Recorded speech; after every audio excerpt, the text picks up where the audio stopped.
On August the 30th in 2011, after they had been sailing for about 17 days, a German couple named Heike and Stefan had reached land.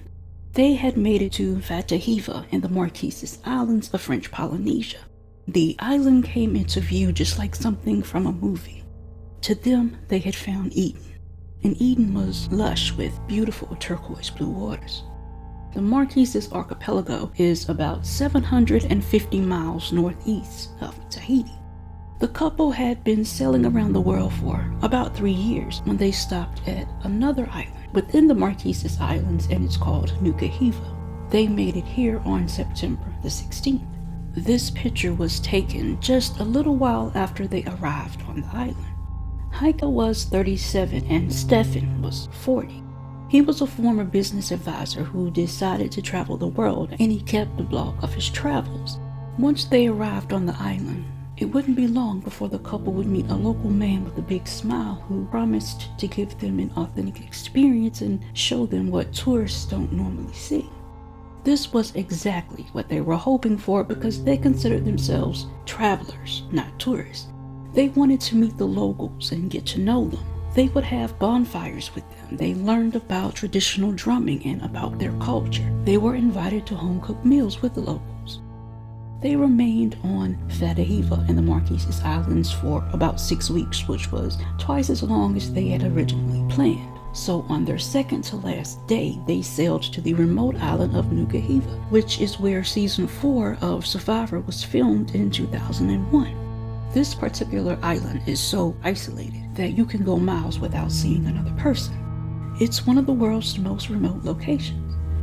But eventually, Heike and Stefan noticed a smiling shirtless man standing next to a horse in the middle of a dirt road. He introduced himself as Arahano. The following day, they saw Arahano again.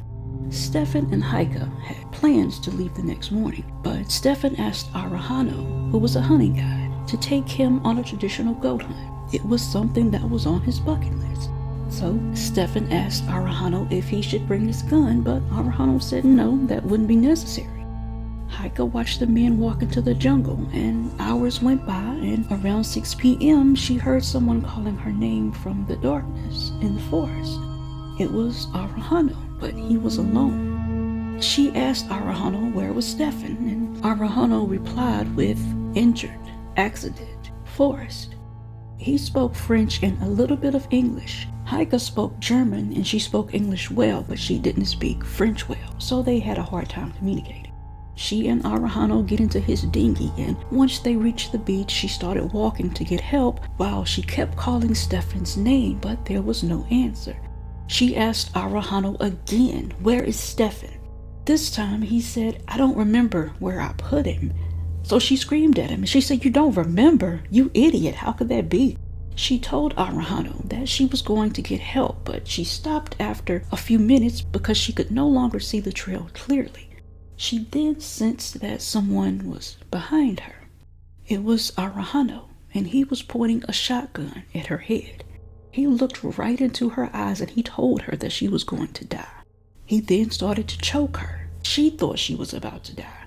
He then knocks her down and he gets on top of her, and he grabs a fistful of her hair and he uses her hair to bang her head on the ground. She's able to get her hand on the gun, so she grabs the gun barrel with her left hand and she tries to wrestle it away from him, but that is when she ended up face down on the ground with him on her back. Then she was able to get her right hand on the trigger of the gun, but the safety was on, so the shotgun wouldn't fire. Then she feels his hands reaching underneath her shirt and then down into her pants. She could smell his breath and tell that he was a smoker. Then she felt him, I'll just say, finish while he grinded himself against her. She was breathing so fast that she was becoming dizzy, and she thought that she was about to pass out. Arahano notices this, and he told her to breathe deeply, and he held a bottle of water to her lips and told her to drink. During this time, she was trying to persuade him. She told him that you're a good man and that you really don't want to do this. She also told him that if he wanted money, that they had a lot of cash on board. That didn't faze him. He wasn't enticed by material things. He then tied her to a tree. And this is when she feared that he was going to remove her head with his machete. But instead, he stuffed her mouth with a dirty t-shirt and then he walked towards the beach. As soon as he left, she started to tug at the ropes, trying to get herself free. But unfortunately, a little while later, he comes back and he starts to yell at her. And he starts to make this slashing motion across his throat. Because he noticed that she had gotten free, he tied her ropes again and he tied them even tighter. Then he walked back off to the beach again. So this time she waits a little bit longer before she tries to escape. This time she's able to free herself by twisting around and getting her right hand loose and untying the ropes. As she was trying to walk away, the twigs started making a popping sound. So Arahano heard the twigs breaking, so she ran towards the water. She dove in, but now she was worried about sharks smelling her blood until a friend from another boat pulled her aboard.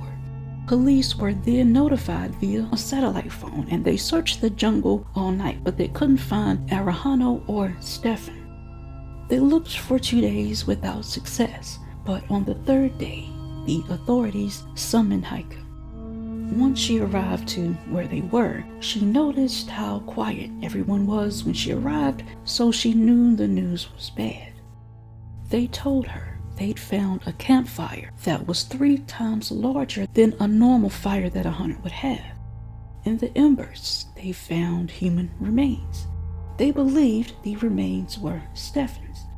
Dental records that were sent from Germany proved that the teeth found in the fire did belong to Stefan. Now, once word got out, the international news media just had a field day with this. And this is when the word cannibal started to be thrown around. And now, Arahano was on the run. This crime became the Polynesian equivalent to the O.J. Simpson case. Polynesians felt they were being persecuted from the outside, so they began to protect Arahano even though there was strong evidence of his guilt. They didn't appreciate being called cannibals. This was a tricky case because Arahano belonged to a well-known family, and he was getting help and food and sometimes shelter from people on the island. He would hide out and he would pick guavas and he set goat traps for food. He would hide beneath the surface of a river and he would breathe through a hollow reed to prevent being found by searchers. At this point, he had become sort of a folk hero. He was never captured. Instead, after 7 weeks on the run, he simply turned himself in, saying that he didn't see a future in living as a fugitive. He admitted to killing Stefan, but the reason why was pretty crazy. He said that he shot Stefan in self-defense because he tried to violate him. Because of this, the judge had law enforcement look for any evidence in Stefan's background that pointed to homosexuality or any violent crime. They couldn't find anything. While reconstructing the crime with law enforcement, Arahano said that during the hunt, Stefan had stopped to check out a small waterfall while he built a fire to keep the mosquitoes away. He said that when Stefan returned, Stefan offered him some alcohol that made him feel drowsy. He said that Stefan then violated him while he was passed out. Arahano said that when he came to, he slipped out of his ropes and he grabbed his gun, which Stefan had left on the ground. He then picks up the gun and shoots Stefan, who then falls to the ground and rolled into the campfire. He said what happened with Heike wasn't kidnapping or rape, it was simply miscommunication. Because they struggled to speak each other's languages, he tried to convey what Stefan had done to him by acting it out with her. He didn't have a history of violence, so it was unlikely that the murder stemmed from an argument. There weren't any indications of premeditation like you might find during a robbery. There had to be another reason. Experts say that Arahano exhibited classic signs of what is known as affective or acute catatonic homicide, which is when the perpetrator is driven to kill by a sudden, intense rush of emotion. The most common trigger in these types of homicides is that there is an acute, sudden feeling of sexual humiliation. The island has a small community of Rae, R-A-E, or what they call men who live as women. An officer had actually found the numbers of a few Rae on Arahano's phone. Other Rae said that it was known within their circle that Arahano sometimes had sex with men on the island, but outside of the Rae, he kept his sexuality a secret. His father was a conservative Catholic church elder and would not have approved.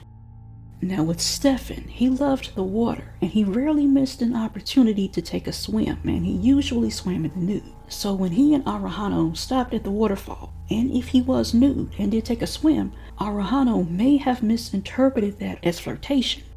An American woman who visited Fatu Hiva a couple months before Stefan's death said that she and her husband were aggressively sexually propositioned by a local man. The population of Fatu Hiva in 2011 was under 3,000, and there were more men than women, so it was very difficult to find someone to date. Experts believe that Arahano might have made a pass at Stefan, but was rejected. So any rejection would have evoked a great deal of anger and shame. This is something else that Arahano said. He did admit to shooting Stefan, but he said he did it because, as I said, he had violated him and that he assaulted Heike in revenge. There were also fears that Stefan had been cooked and eaten, but investigators were never able to confirm or deny this. A physical examination proved that Arahano was never violated. So where did all of this cannibalism talk stem from? The Marquesan warriors were feared for being some of the most ravenous cannibals in the South Pacific. Some of the speculation came from a tattoo that Arahano has on his left shoulder. It's of a particular warrior in a canoe. These warriors were said to have eaten their captive. Another thing, hundreds of years ago, tribal warriors who died in battle were consumed by their enemies because they saw it as a way to obtain their enemies' strength and power. In 1910, an American anthropologist described how the people of the Marquesas Islands ritualistically killed their captives. First, they would break their legs to stop them from running. Then they would break their arms to stop them from resisting. They did this slowly because they enjoyed seeing their victims suffer. Eventually, the person would be skewered and roasted. In 2014, Arahano was sentenced to 28 years in prison with a minimum of 18 years to be served.